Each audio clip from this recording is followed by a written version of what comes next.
Hello, I'm Dr. Ian Kissell. Welcome to the second lecture in The Truth and Beauty, Mind the Gap, the Problem of Mediation in Western Thought. And what we're going to be looking at today is we're going to look through the lens of art to try to catch a glimpse of what exactly was the central question of modernity. And by modernity, I mean the period from roughly the middle of the 16th century to the middle of the 20th century, a period that has a great deal of influence on our current moment and the questions that are arising now. What was its central question? Why did it come about? And why was there a Gnostic temptation in modernity? Now, the idea that modern man might be tempted to be a Gnostic is not one that I came up with entirely on my own. For instance, F.C. Bauer in the 19th century makes this suggestion, but there is a great deal of reflection on this idea from political philosophers in the later half of the 20th century, so after the World Wars. One very interesting one is this essay by Eric Vogelin on science, politics, and Gnosticism. And he says this: the loss of meaning that results from the breakdown of institutions, civilizations, and ethnic cohesion evokes attempts to regain an understanding of the meaning of human existence in the given conditions of the world. Among these efforts belongs Gnosticism. So, what he's saying is that part of the, uh, let's say, the monotheistic tradition, but the Judeo Christian tradition, is to situate human existence in the given conditions of the world, meaning that the Judeo Christian tradition is responsible to its understanding of what the world is and what humanity's place in it. That is part of what it has to explain. And when you have a breakdown of this vision of the world, you have to go through a process of rebuilding. And one of the strategies of rebuilding is the Gnostic strategy. So he continues: of the profusion of Gnostic experiences and symbolic expressions, one feature may be singled out as the central element of this varied and extensive creation of meaning. The experience of the world is an alien place into which man has strayed and from which he must find his way back home. And he quotes here a Gnostic text, quote, "Deliver us from the darkness of this world into which we are flung," end quote. The world is no longer the well-ordered, says Vogelin, the cosmos in which Hellenic man fell at home, nor is it the Judeo-Christian world that God created and found good. Gnostic man no longer wishes to perceive in admiration the intrinsic order of the cosmos. For him, the world has become a prison from which he wants to escape. Now, it's interesting, Vogelin has pointed out that perhaps it is not surprising that Gnosticism emerges originally in Christianity during a time in which it is having to rebuild its cosmology, rebuild its cosmic vision because of the wholesale move away from polytheism towards monotheism. And if that's the case, then the question is perhaps that Gnosticism rears its head again in modernity because the modern period represents a similar sort of age, an age of having to reconstruct our cosmology. But Gnosticism and essentially takes a nihilistic approach that denies the goodness of the world and instead says that no, that the world is purely darkness from which we are to be saved. Now, there's another problem which the Christian tradition has to navigate between. In other words, there's another danger we can go into in our rejection of Gnosticism, and this is pointed out by the Polish philosopher Leszek Kolakowski in his book Modernity on Endless Trial. He says to succumb excessively to the Gnostic temptation of condemning the body and the physical world as the kingdom of the devil, or at least as a region from which nothing worthwhile could be born, is to declare one's indifference to and need to condemn all that takes place within civilization. I think a way you could say this from Kolakowski is that to take the Gnostic path is to take a way of escape. And essentially, and it says there is that the utopia to which we belong, the word utopia means a sort of no place. So it's no place on earth, and we need to escape from the earth in order to be ushered into the kingdom of God. And to do that is to opt out of the idea of culture or the idea of civilization, as Kolakowski says it. There is no development to the world because the world is evil, has always been evil. It is to view salvation as an escape, is the Gnostic way.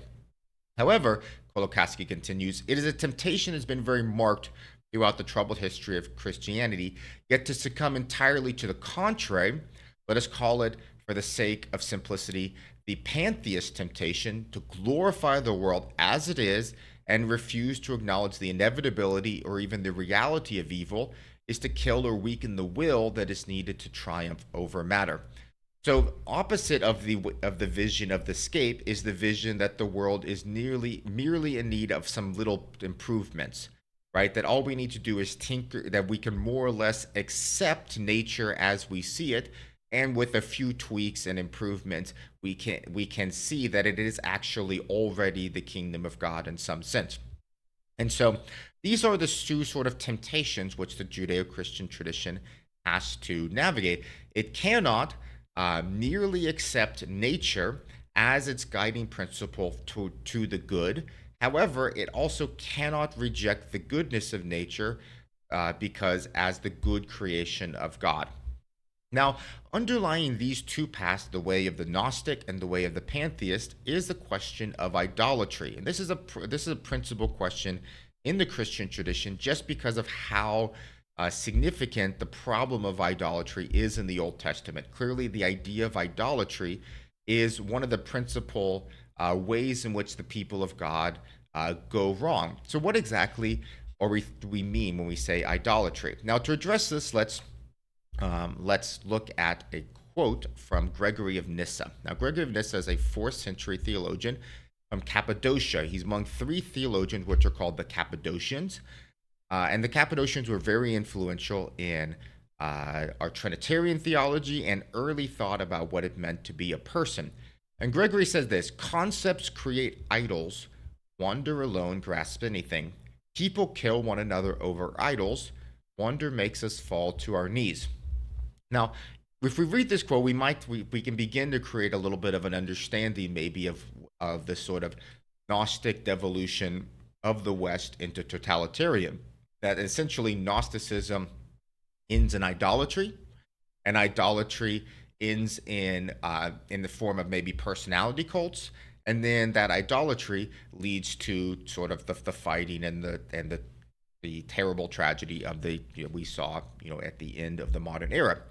Now, there is a complication in that this is not a real quote. This pops up quite a bit in sermons and on the internet, but there's actually no place in Gregory of Nyssa where you can find this quote. But like many bumper stickers, the actual quote is much more interesting. So let's take a look at this. Because the idea behind this is that the best way to not become Gnostic would be to be conceptionless, right? If concepts create idols, essentially Gnosticism comes from the creation of concepts of God. So would the best way for us to be Christian then that simply empty our mind to become conceptionless, and then God can fill it with, I guess, true thoughts? But there's some real complications to that. So let's take a look at the actual quote from Gregory. And now, this quote is sort of a distillation of a section of his commentary on the Song of Psalms, which he's reading as an allegory of the soul's search for God. And he says this: the greatness of the divine nature is not known in being apprehended, but it's eluding every image or faculty that might apprehend it. Okay, so the divine nature, whatever God is, eludes every image and every faculty of ours that has to apprehend it. But he says the soul, which has departed from its own nature so as not to be prevented from knowing things unseen, neither ceases from seeking after what is not found, nor stops calling for the unutterable. Thus she says, I sought him, and I did not find him. Now, it's a little bit complicated language. What is he saying? The soul, whatever the soul is in the Christian tradition, is that which tries to move beyond mere animal nature, to reach out for the unseen, to try to see the unseen, to seek after that which cannot be found, to call for the unutterable. The soul is that which in us calls for the unutterable. So it has an inescapable need to search after that which eludes every image. That's his idea. Now we could keep going. For how shall he be found whom none of the things we know declares? Not look, color, outline, size, location, shape, conjecture, likelihood, nor analogy. Okay, so there's no physical analogy to God, Gregory's saying. So we can't look at something on the earth and say, "Oh, look, that tree looks like God," right? That sunset has the color or outline of God. Like, no, there's no physical analogy to the transcendent God. No, the place where he is found is outside of every move to apprehend him, and hence he wholly escapes the grasp of those who seek him. For this reason, she, being the soul, contrives all sorts of words to signify the unutterable good. But every expressive power that belongs to rational speech falls short and is exposed as being less than the truth. All of the soul's words about the word fall short of the truth. The great David himself confesses that God's name is not known in all the earth, but rather wondered at. That is why the soul too names the word in whatever way she can, but her ability does not match her aim.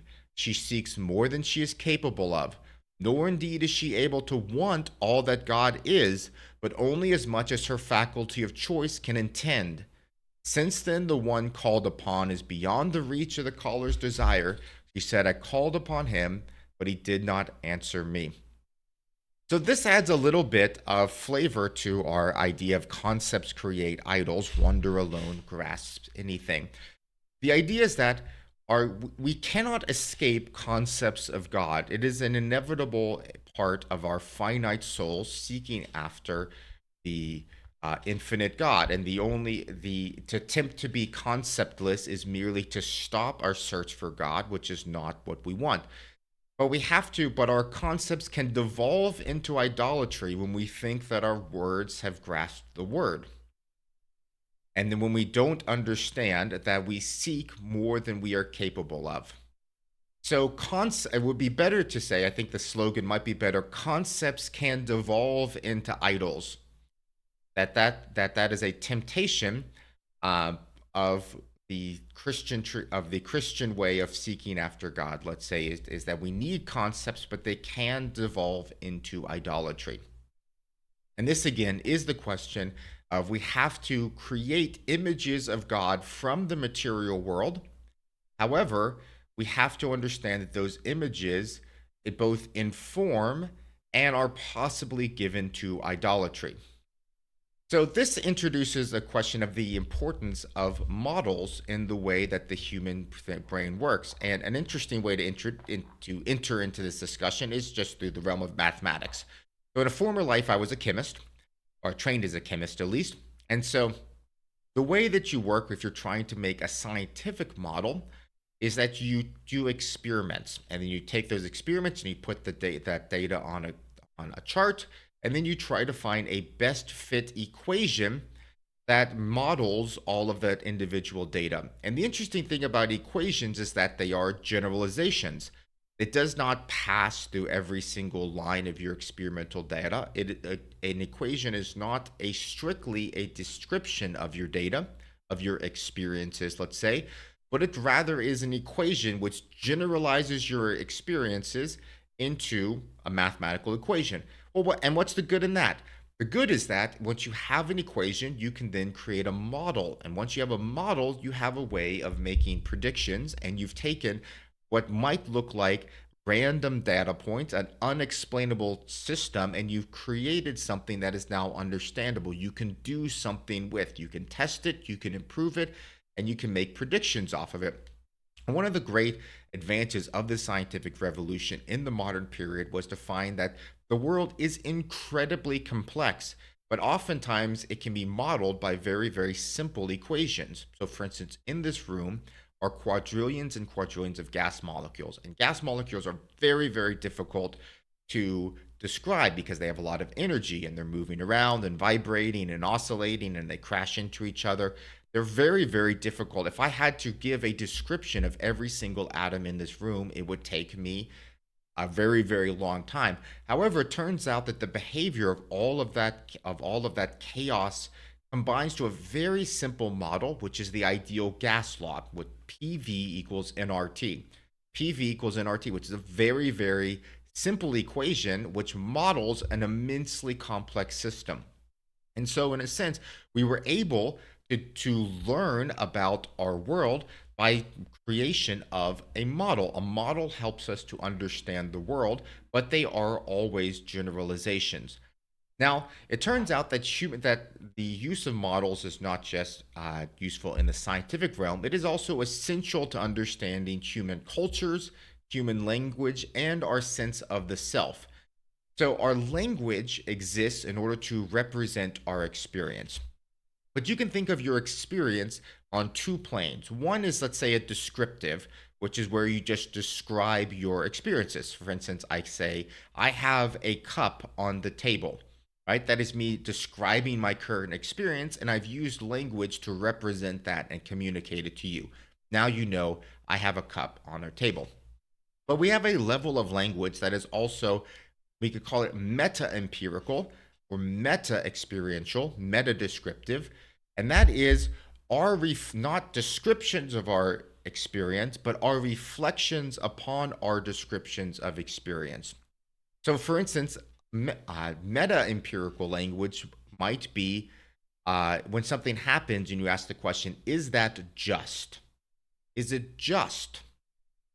Now, just is not, in some sense, is it a description of experience, but really what it is your mind reflecting upon upon your experiences, right? In a different way, in a way where you're reflecting upon your reflection of your representation of experience. And that is the realm of the conceptual. The realm of the conceptual in our language. And we have a lot of concepts. We have things like justice and love and death. These are all conceptual language. And the interesting thing about concepts is that they are essentially imagistic. So if I asked you draw a picture of a cup, that wouldn't be that difficult. Even if you weren't a good artist, you could draw a picture that represents a cup. Now if I asked you draw a picture of justice, what would you draw? I asked our friendly neighborhood AI to draw me a picture of justice, and this is what they came up with. And this is a familiar image, right? The woman with the sword holding the balance or the scale that it's imbalanced, and her eyes are blindfolded, right? This is an image of justice. Is this a real image of justice? Is there a way in which we can say justice is real? Well, not in the sense that I can say that my cup is real, right? So for instance, we might use language of objects, like objective language, like you give a cup, you can give justice, but we know that you don't give justice, you don't give a concept the same way you give an object. Conceptual language is not objective in that way because it is our reflection not upon objects but upon our experiences and our experiences of our experiences. So but what's interesting about these images, essentially, when you think about if a situation is just, and essentially you have in your head a sort of image of what justice is, and you compare your experience to your image of what justice is in order to determine and to make in order to understand that event in your life. Essentially, what concepts are images that transform our lives into narratives. Because a narrative is not a random set of events. A narrative helps us focus. And if you watch a movie, for instance, there are lots of people and buildings and things, but it focuses all of that into a coherent sequence of events where bad things might happen, for instance. But a bad thing in a story is different than an evil in your life, because in a story, you know that evil, that bad thing, that challenge is part of the plot, right? It's part of a challenge which the person overcomes in order to get somewhere else, in order to accomplish something, right?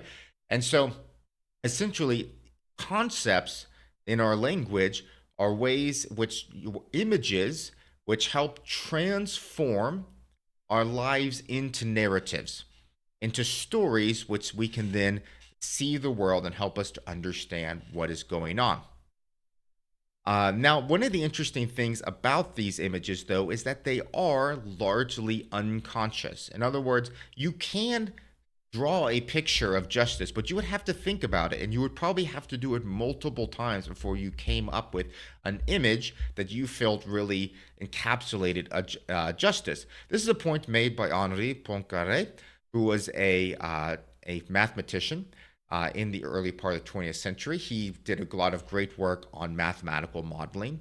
And he moves from the realm of mathematical modeling into the realm of conceptual language. And he says this: everyone carries in his mind his own conception of the world, of which he cannot so easily rid himself. We must, for instance, use language, and our language is made up only of preconceived ideas and cannot be otherwise. Only these are unconscious preconceived ideas, 1,000 times more dangerous than the others. He is no longer a slave who can choose his master. Now, that's a helpful statement, but it's not so easy, right? How do we choose our master? You would have to go through the difficult process of realizing your images, dragging them out of the unconscious part of your brain to see them so that you can evaluate these images, you evaluate your concepts, and that's actually a very, very difficult process.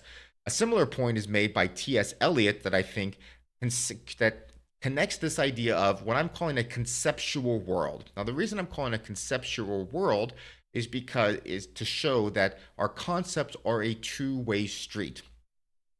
They help us see the world, but they are also shaped by the world. In other words, it is not a one-way street where I see the world and then form my concepts, but also the concepts determine the way I see the world.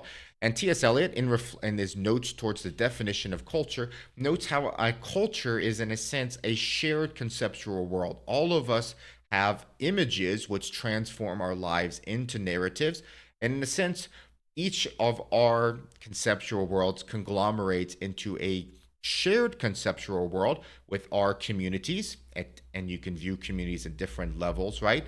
And those communities have a conceptual world which transform our lives collectively into also a form of narrative. And he says culture can never be wholly conscious.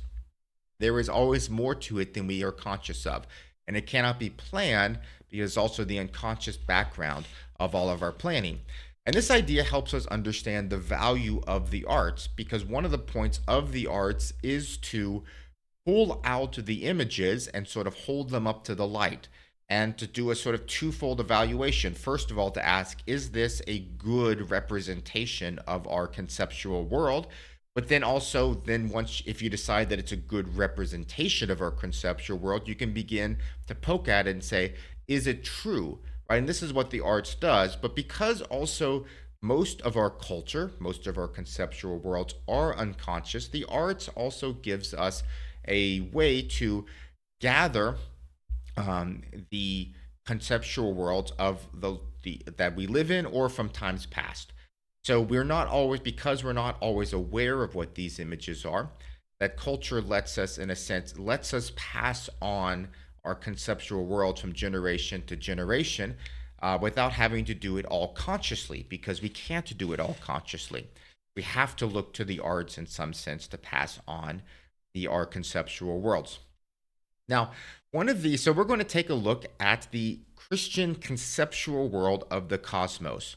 Our conceptual world of the cosmos, which is the idea that the world binds together under one God through one word, to use Irenaeus' language. So the world is not a chaotic place of evil. It is not simply the domain of Satan. The world is a place that is twisted by evil. It is, however, the good creation of God, and it still binds together under one Lord, that is Christ. In other words, it binds together Christologically. This is the Christian cosmic vision, and it's essential for us to try to avoid our two temptations, the Gnostic temptation and the pantheist temptation. And an essential image for us imagining this has been the image of Christos Pantokrator. Now, if you look at this picture right here, This is from the Basilica of St. Pudentiana. This is a 4th century church in Rome.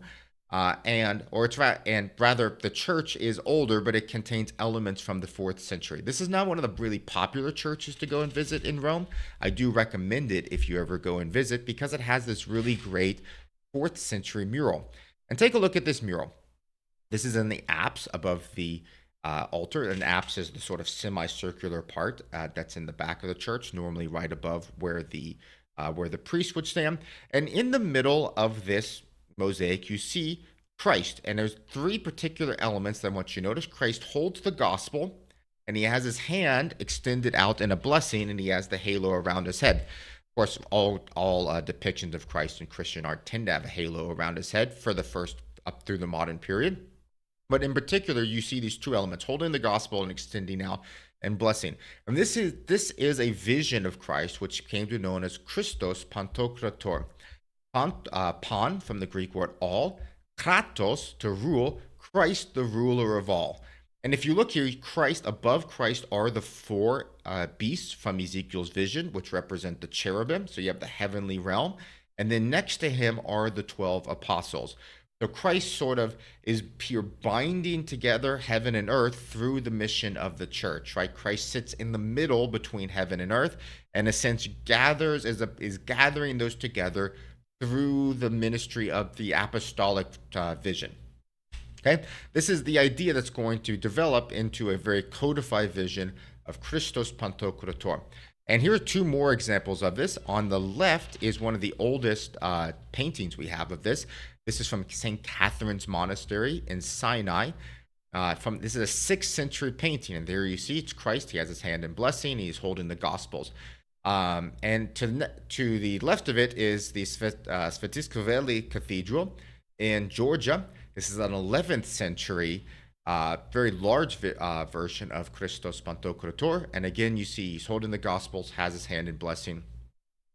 And this is going to be a nearly ubiquitous element of churches for the first 50, or we started really building churches that are bigger, let's say 2nd, 3rd century. So really for 1,200 years, for a millennia, this was a ubiquitous image. It would be difficult for you to go into a church or a monastery and not find Christos Pantokrator somewhere.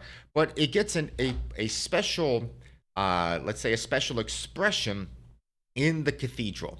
Okay, so this is a blueprint of Hagia Sophia.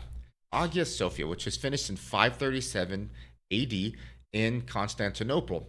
And it had a very important architectural innovation, which is this large dome at the top. And the dome is there for structural purposes, but it's also going to be it's going to create an important image, a conceptual world, which helps explain the Christian cosmology. And so the cathedrals we're going to look at are mainly from the 10th to the 13th century. The reason for that is because art just doesn't last forever, and so we just don't have a lot of Christian art from before the 10th century. So for instance, if you go into a church that might be from the 9th century, the 8th century, a lot of times you just see stone, and that doesn't mean that that's how it looked if you were to go to church there in the 9th century. It's just that normally that means that just the painting is faded. So we're going to mainly look at examples of cathedrals from the 10th to the 12th century in order to catch a glimpse of the conceptual world, the cosmology, which they are imaging for us. Now, Hagia Sophia means holy wisdom. So this church is dedicated to holy wisdom. It's dedicated to God and his role as creator. This holy wisdom is a reference to Proverbs, which says, by wisdom God laid the foundations of the world. In a sense, the cathedral is a human construction which tries to bring out and elucidate the divine order of the world. Okay, so it is a human ordered construction by human wisdom to try to manifest the divine wisdom, which is the order of the world, which is at the foundation of why we say the world is good. And this has been a very important idea especially in Byzantine theology, which is why, and much of that has been from inspiration from the Hagia Sophia. So if you were to go into into one of these cathedral and you were to look up at the dome, this is what you would see. This is from Saint Sophia Cathedral. Just an interesting story about this. When Vladimir, the Prince of the Rus, was baptized into Christianity, a major influence on him was the Hagia Sophia. The beauty of the Hagia Sophia it sort of convinced him, this beauty convinced him, according to the tale, that Christianity had to be true. So when he was baptized into the Christian faith at the beginning of the 11th century, he wanted to build his own cathedral to Saint Sophia, to Holy Sophia, in Kiev, which was his capital. This is what he built, and it's one of our oldest surviving examples of Christos Pantocrator in the dome. Because if you went to a cathedral and you looked up at the dome, you would see, what do you see? It's Christ, the Lord of all, holds the gospel, had his hands in blessing, and he's surrounded by the 4 cherubim, right at the top of the dome. Here's another example from the Mar Elias Monastery, which is in Jerusalem. It's a Greek Orthodox monastery, which is very famous for its very bright colors. And this one is actually explicit. If you look next to the name, you see ICXC, and this is Jesus Christus. Jesus Christos.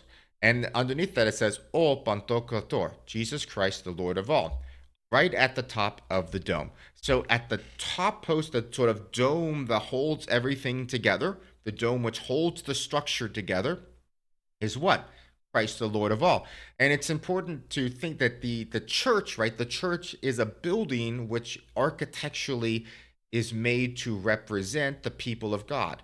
Right? And so what is holding together the people of God? It's right there at the top of the dome. It's Christ. Christ is what holds all of this together. Now, if we go down from the dome, we're going to see a different image. Now, for this one, I've selected St.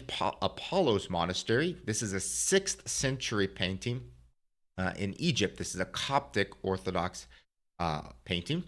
And I picked this particular one because it's very interesting because it puts together this idea very closely, that you actually see Christ twice in this picture.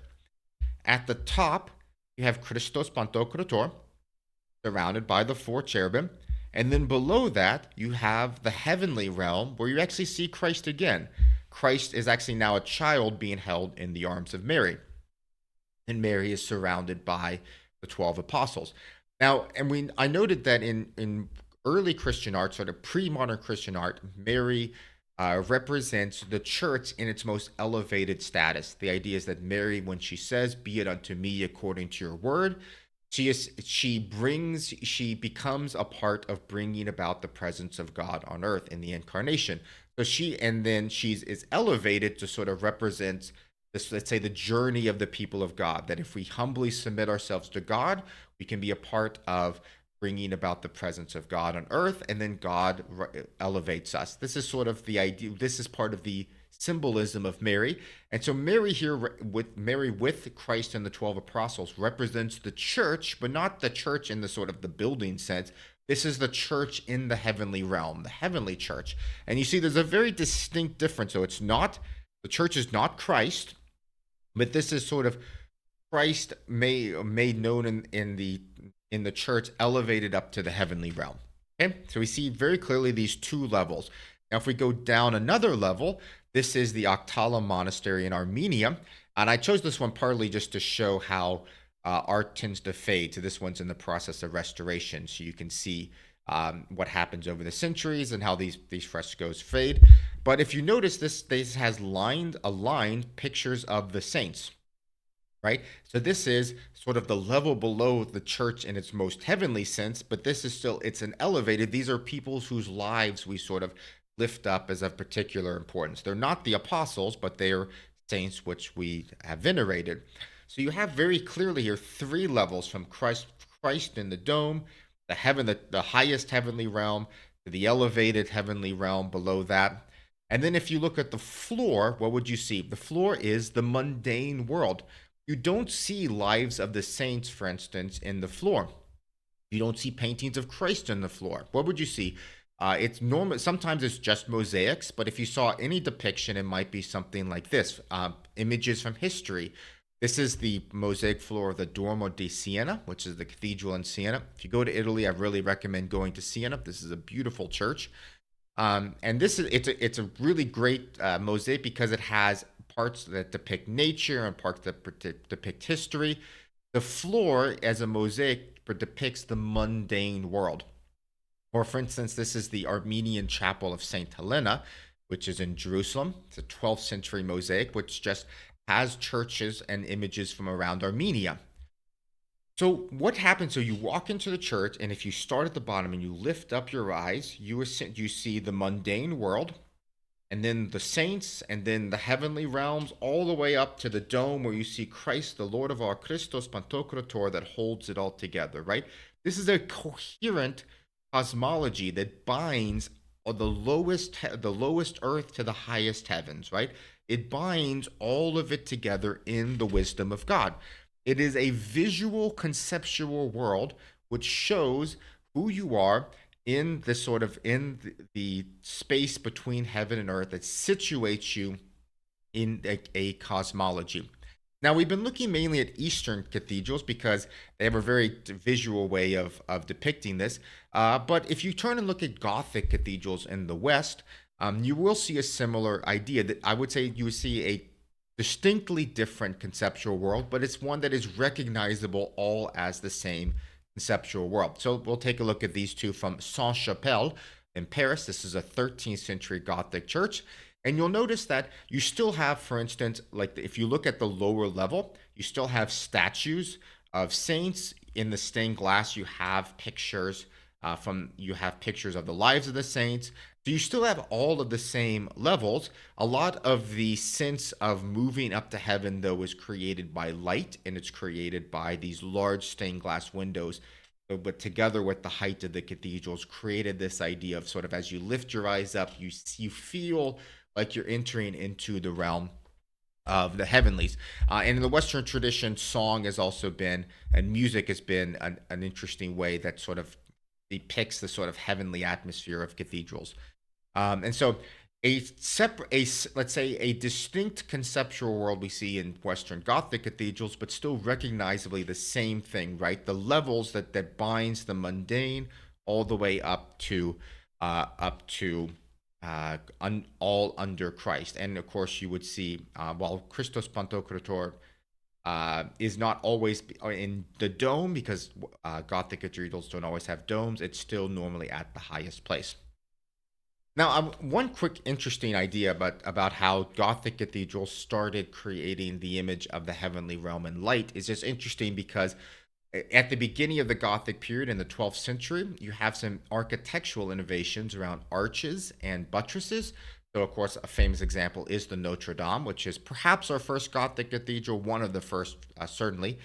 And so, by inventing these architectural features, they could make the walls thinner, which allowed for more glass. And so, the conceptual world of the Western cathedral moved towards an idea of divine illumination through the realm of light. And this is one of the reasons why the Gothic cathedrals use light to create the image of the heavenly realm as opposed to paintings, which you see more commonly in the Eastern churches, which use domes architecturally to sort of to bear weight. And so it's an interesting idea just how there's again this two-way street between our conceptual worlds that an architectural innovation can help to shape our conceptual worlds, and our conceptual worlds shape how we think we should build our churches.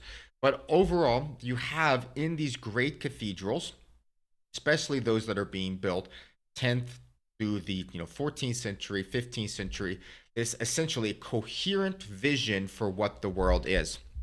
Now, we're going to go back to Gregory of Nyssa for a second, and just to think about why did we bother building these churches? And this is from the Life of Moses on a little section on the heavenly tabernacle. And this is Gregory of Nyssa. This is going all the way back to the 4th century. And he is reflecting on the vision of the tabernacle, which Moses had when he goes up Mount Sinai. And he's asking a question about the relationship between the material world and the immaterial heavens. Okay? And he's doing that through the lens of asking about the tabernacle. So what he says, what then is that tabernacle not made with hands, which was shown to Moses on the mountain, and to which he was commanded to look as to an archetype, so that he might reproduce in a handmade structure that marvel not made with hands. So Moses goes up and he has to make a tabernacle with his hands, patterned on a tabernacle not made with hands.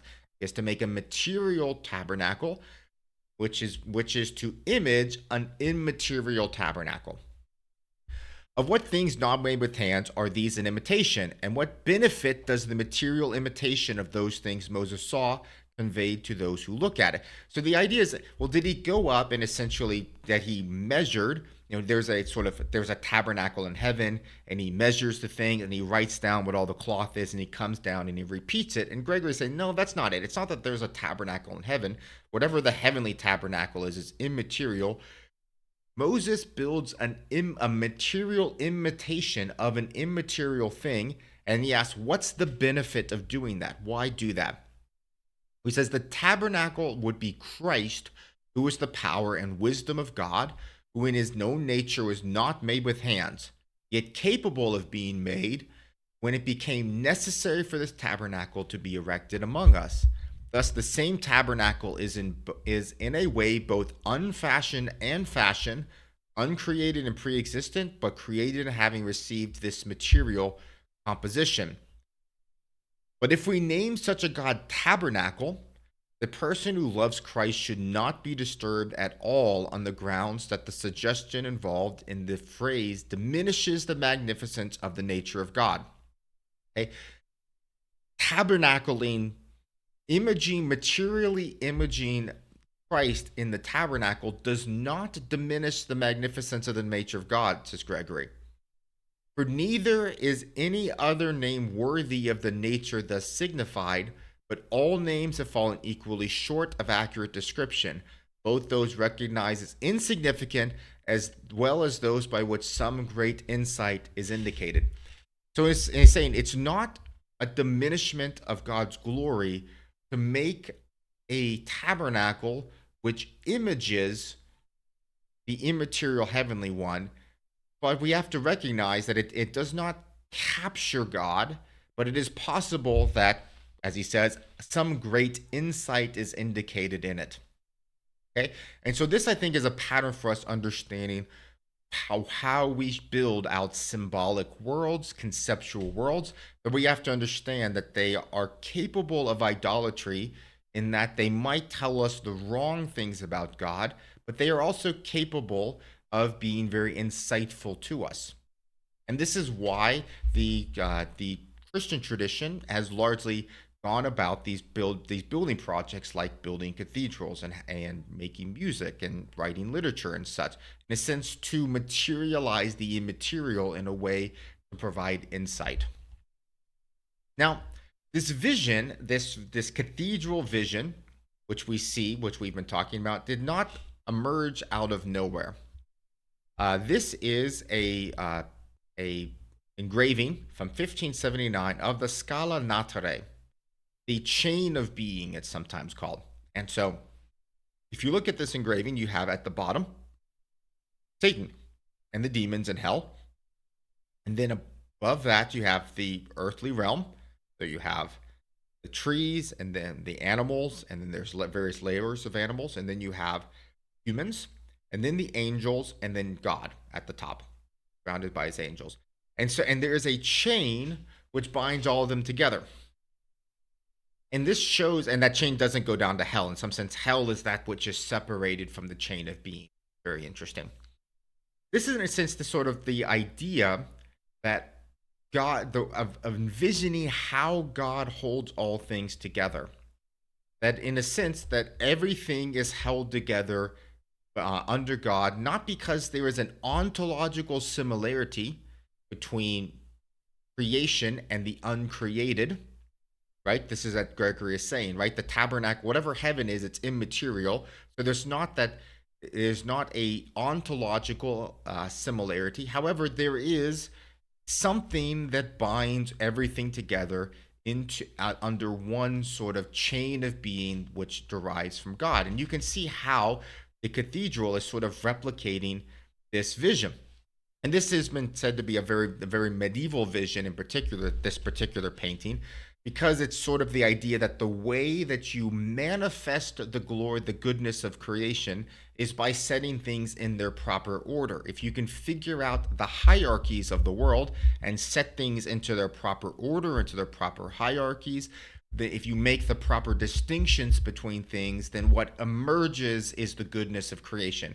And you see this very much in medieval ways of doing theology, for instance. You can see the structure of the summas, for instance, if you're familiar with that, in this painting. Now, this isn't just a sort of ontological vision; it's also a moral vision. This is a 12th century painting of the Ladders of Divine Ascent, which is a reference to a much earlier text by John Climacus, which pictures the monastic vision as a divine ascent up to God. And I want you to notice that there's a similarity between this last picture and this picture, but the chain of being is being replaced by a ladder of ascent. In some sense, this is pushing back against the idea that viewing all of the world as a great chain of being is sort of moving towards the pantheistic, right? Of sort of saying that all things are sort of connected to God. But this is a sense, is sort of a rejection of the chain of being, but there is a moral ladder, right? It is a moral vision of how all things are bound together. And you see all of the elements from our cathedral here in the bottom right. You have our church, you've got the tongues of flame. So there's the apostles, you have the angels, you have God, and the saints are climbing the ladder and trying to fend off the assaults of the devil. And the idea, I think, is essentially that the way that we move up towards heaven from earth is by, in a sense, taking this vision, this cosmological vision of what the earth is, and transforming it into a moral vision for what the Christian life is like. Now, both of these are essentially, all three of these, the cathedral image, the chain of being, the ladder of divine ascent, are all based upon a certain cosmology, and that is the work of Ptolemy.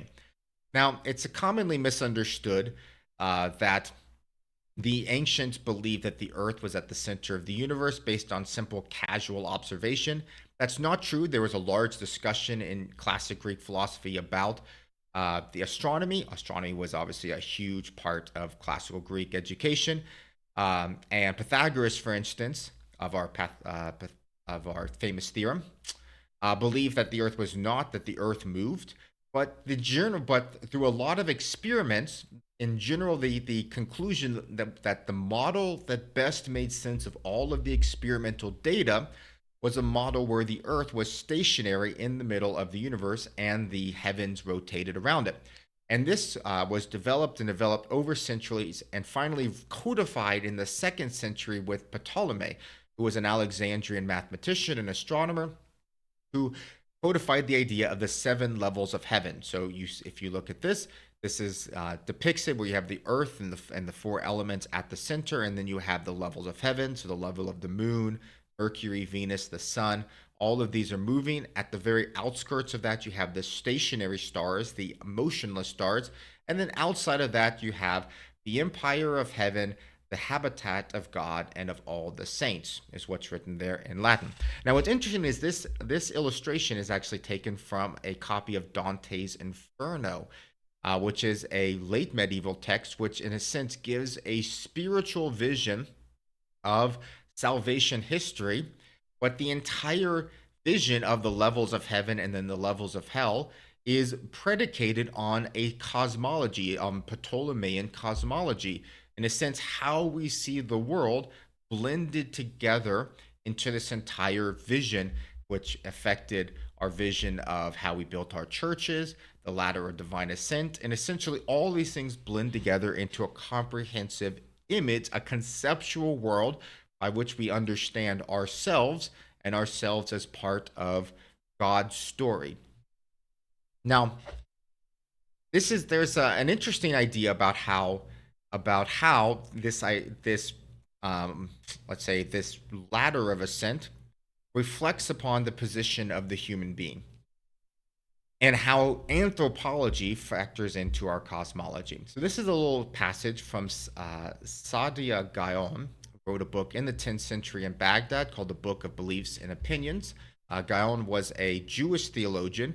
There was a really vibrant Jewish intellectual community in Baghdad at the time. And this is what he said. Even though we see that the creatures are many in number, nevertheless we need not be confused as to which of them constitutes the goal of creation. For there exists a natural criterion by means of which we can determine which one of the creatures is the end. In other words, there's a lot of creatures, but we have a criterion of distilling a model for which is the let's say the direction of the natural world, the center of the natural world. When then we make our investigation guided by this criterion, we find that the goal is man. We arrive at this conclusion in the following manner. Nature places what is most highly prized in the center of things. The kernel lodges inside all the leaves. That is due to the fact that the kernel is more precious than the leaves because the growth of the plant and its very existence depend on it. Likewise, also is the heart of man in the middle of his chest, owing to the fact that it's the seat of the soul. When therefore we find the earth in the center of the heaven, with the heavenly sphere surrounding it on all sides, it becomes clear to us that the earth, which was the object of creation, must be on the earth. Let me read it again.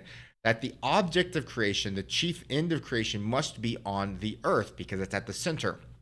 Upon further investigation of all of its parts, we note that the earth and the water are inanimate. You're going to notice him moving up the chain of being here, right? Earth and water is inanimate. The beasts are irrational. Hence, only man is left, which gives us the certainty that he must unquestionably have been the intended purpose of creation. And here we have the blending again of our astronomy, our scientific cosmology, and our religious attempts to understand the world. They blend together into a conceptual world, which allows us to model our understanding of how all things bind together under one Lord, and we can understand that we can begin to understand our lives. Now, I want you just to take a look at these two churches. On the left, you have an Eastern church, and on the right, you have the reconstructed Notre Dame. And let's take a look at the left. Where is the place of the worshiper in this church? And if you, again, it's raised above the mundane realm, right? The worshiper stands above the mundane world, but is underneath heaven. Right? In a sense, the human, the living human, is the conceptual world of this cathedral or of this church lifts us up out of nature and places us in our proper place under heaven, right? And it does that very primarily through the use of art. And if you look at this Western Gothic cathedral, it's doing the same thing through the use of height and light primarily, but also through art. The Gothic cathedrals had much more art in them than we currently have in them now. But if you look at this sort of, again, the person is under the great dome of heaven, but they're still elevated above the earth. In a sense, the conceptual world of the cathedral, of the Christian church, elevates humanity outside of pure nature and situates it under the domain of heaven. And this essentially, it answers the question from Psalm 8. What is man that you're mindful of him? The Son of Man that you take notice of him. You have made him a little lower than the angels. You have crowned him with glory and honor. You have made them to have dominion over the works of your hands, and if you have put all things under your feet. Essentially, the cathedral is a conceptual world, an imaginary world, which explains how we can view this verse, that God has set us a little lower than the angels, but given us dominion over the works of your hand. And it doesn't do that just by word, by explaining it. In a sense, every time you go into the church, you viscerally feel it, that you have now been situated into this conceptual world. Now, there is a problem with this in that the cosmology of Ptolemy was not true. We do not, in fact, live in a universe where the earth is stationary. There are not, in fact, 7 domains of heaven. There are not, in fact, stationary stars in the way that Ptolemy thought about it. The Ptolemaic cosmology wasn't true. Now, there are 2 questions that come from this. One is that, does that mean that the entire vision of the interconnectedness of all things under God wasn't true? If it was built on an factually untrue astronomy, does that mean that the whole thing is untrue? And that's a very interesting question, and one which I think has been at the center of the modern reconstructions. But when you find that when your concepts are not rooted in reality, you can either continue to try to live disconnected from reality, to ignore reality, or you have to go through a difficult process of conceptual revision. And conceptual revision includes trying to make conscious or unconscious images and then to try to figure out how we revise them. And what happens when you go through processes of conceptual revision, the story which you believe that you're living in becomes different. The world that you think you're living in is different. Now, a favorite example of mine of how this works is the TV show Breaking Bad. Now, Breaking Bad is about a high school chemistry teacher who becomes a drug dealer and then ultimately becomes the lord of a drug empire. And what's very interesting about the story is that anybody who, even if they know that much about the story, you still go in with a particular concept. And that concept is that protagonists are good. So the central characters are protagonists and protagonists are good. And so when people start watching the show, they think what they're watching is that a good person has to do bad things because of bad circumstances. That's the story they believe they're watching. And then what's interesting is somewhere along the line, they come to realize that that concept is no longer can account or can no longer model the reality which they're watching. And what's interesting is if you ask fans of the show, or maybe you are one, this happens at different points along the way. Everyone has a sort of different moment, but they come to this moment where they say, no, Walt is not a good person who does bad things beset because of bad circumstances. Walt is a bad person.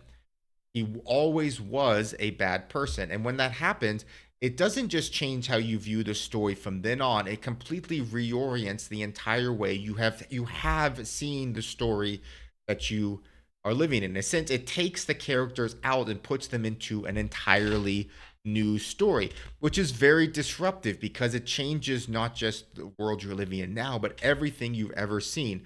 The process of conceptual revision is extremely disruptive. However, if we do not revise our concepts, we are prone to always devolve into idols, right?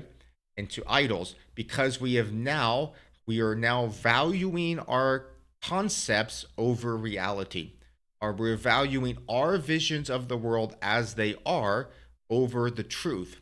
And that is always a recipe for idolatry. And as our little bumper sticker, people kill each other over idols. The process of conceptual revision is difficult, but it is necessary. But there is also, as Vogelin points out, there's a particular danger towards Gnosticism during times of conceptual revision.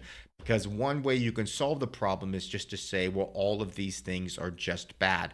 In a sense, there's a chaos which comes with conceptual revision, which tempts our soul just to reject everything instead of going through the painful process of putting our concepts back together. And I want you to take a look at this right here. This is one of the last Gothic cathedrals. This is the Cathedral of Sevilla. This is one of my personal favorites. It was finished 1402. And let's take a look at this conceptual world and compare that to this conceptual world. This is the Sistine Chapel, which was completed around 1481. Some of these paintings are done after this, but you're talking a mere 50, 60 years between these two. But it's very obvious, I think, if you compare these two, especially with the knowledge of what we've been talking about, that whatever conceptual world birthed this is different than the conceptual world that birthed this. And I think that is particularly evident in this painting. This is a 1509 painting by Raphael that was done in the Vatican headquarters. You can go see it now, called The Disputation of the Sacrament. And what's interesting about this particular painting is that all of the elements of our cathedral are there. Again, this is 1509. Okay, 1509. And all the elements are there. You have God the Father, you have Christ, but it's not Christ Pantocrator, but you still have Christ and the Holy Spirit. There's Moses, and at the bottom you have the sort of the earthly church. But now something has emerged. There is no ladder of divine ascent here. There is no chain of being. There is a clear, identifiable gap that's emerged between heaven and earth. There is now no longer the sort of elevated church which fills in the place between the mundane world and heaven. We are on earth and God is in heaven, and there is a gap in between. But what's interesting, if you look at this, is you have right in the middle the Holy Spirit coming down upon the sacrament. In a sense, there's a little twinge of sort of a proposal about maybe it's possible for the presence of the holy, for there still to be a presence of the holy in the mundane world. And in many ways, I think you can read the history of the modern church as a series of proposals for trying to figure out, is there some way we can reconstruct a bridge back to heaven, or are we doomed to simply live in a heavenless earth, let's say? And I think, but what's interesting about this is actually before I would put, remember I said I think that you should date the modern period as really beginning the middle of the 16th century. This is the very beginning of the 16th century. The Sistine Chapel is being completed right before this. And so there's a rumbling of something that's coming. And what is coming is ultimately what puts the final death nail in the collapse of the pre-modern vision, the pre-modern Christian cosmology, I think, is the emergence of the heliocentric view of the universe. Copernicus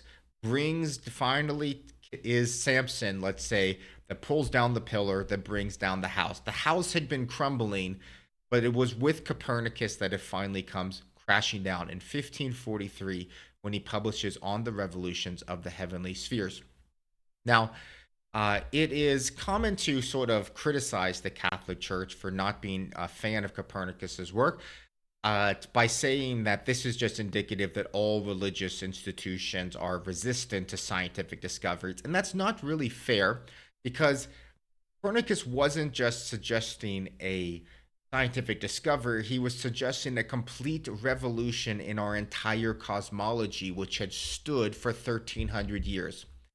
And institutions know that most human ideas are bad. Most human ideas are bad. And so, in some sense, one of the rules of institutions is to protect humanity, protect civilization from the constant stream of bad revolutions which are being proposed. The problem was, in this case, Copernicus was right. And here is a little poem from the 19th century called Ir Copernico that describes what exactly happened when finally the cosmology of Ptolemy comes crashing down. He says, "Up to now, the Earth has held first place in the universe, that is to say, the center, and thus everything proved to be at her services, and the universe looked like a court where the Earth sat on a throne, and the other globes all around her like courtiers, guards, and lackeys, tending to one job or another. As a result, the Earth has always believed herself to be the empress of the universe. And then what shall I tell you about men? We consider, and shall always consider ourselves, the first and supremely important among all earthly creatures. Each one of us thinks of himself as an emperor, and not just of Constantinople or Germany or of half the earth, as the Roman emperors were, but as an emperor of the universe, an emperor of the sun, of the planets, of all the stars. But now, if we want the earth to abandon that central place, if we make her run, revolve, bustle about continuously, do exactly the same job that has so far been done by the other globes, and finally become one of the planets, this will mean that her earthly majesty and their human majesties will have to clear the throne and abandon the empire. It will upset all the steps on the ladder of the dignity of things and the order of being. It will switch the purpose of metaphysics as well." And I think this idea is very, very clearly portrayed metaphorically in the creation of Adam, again by Michelangelo, which is on the roof of the Sistine Chapel. This is completed in 1512. So this is 30 years before the Copernican revolution. But you see all of the metaphysical revolution, which is going to come finally with Copernicus, prepared for here, I think, in this picture. In some sense, this picture dignifies man more than ever. Because God is very human in the paint in Renaissance art. God is, in a sense, more human than ever, more vivid than ever. But yet, there emerges between Adam and God. There's this little gap. In a sense, this is concretized in our imagination that God reaches down for Adam, but there's now no longer a chain of being or a ladder of ascent or something to fill that little gap. God, the Creator, is ever so close, but yet the gap remains between us and God. Copernicus, in a sense, it set God, it set heaven far away from earth. The earth, we could no longer think, was simply connected on a chain to heaven. There was earth and there was heaven, and in some sense, never the two shall meet. And in some sense, that dignified human beings, and in some sense, it separates us from heaven, and so it made us devoid of the way by which we constructed our own dignity. It dignifies us even as it took away our dignity. And so the modern question is, can we reconstruct the gap? Is there a way to overcome the gap which has emerged between heaven and earth?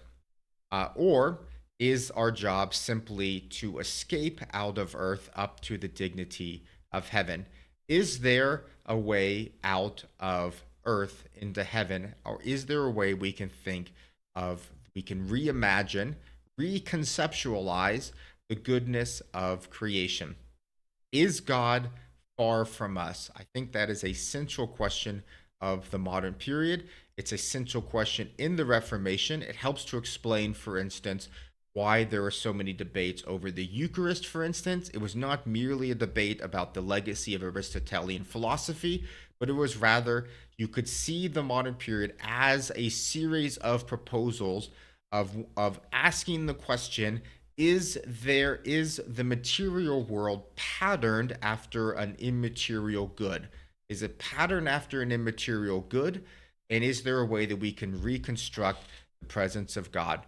And so the question, I think, that births the West, in a sense, if you think of the West really starting, the modern West, the West in a modern sense, in the middle of the 16th century with Copernicus, which I think is fair, in a sense, it is birthed out of a feeling that we have to be honest with reality. And so when our cosmology changed and is sort of definitively proven to be that our cosmology upon which we had built our pre-modern conceptual world, when that changed, we had to be honest and go through the process of reconstruction. And a principal question, which I think has come from the West, is, first of all, can we reconstruct with that presence of God with reference to God as the redemptive word? So it is, I think, the idea of God as the redemptive word, which is going to be central to the Western problem of mediation, which really, I think, dictated a great many of the contours of the 500-year period of modernity, and I think which is essential for understanding not just the modern period, but also for understanding our own time. The question still remains, what are humans that God is mindful of us? Son of man, that you care about us at all? How have you made us lower than the heavens? Have you crowned us with glory and honor? Have you given us dominion over anything? Reconstructing the story which we believe that we are in light of that Psalm 8 idea, is central, I think, to understanding the modern period. It's central to understanding whatever the moment that we are in now.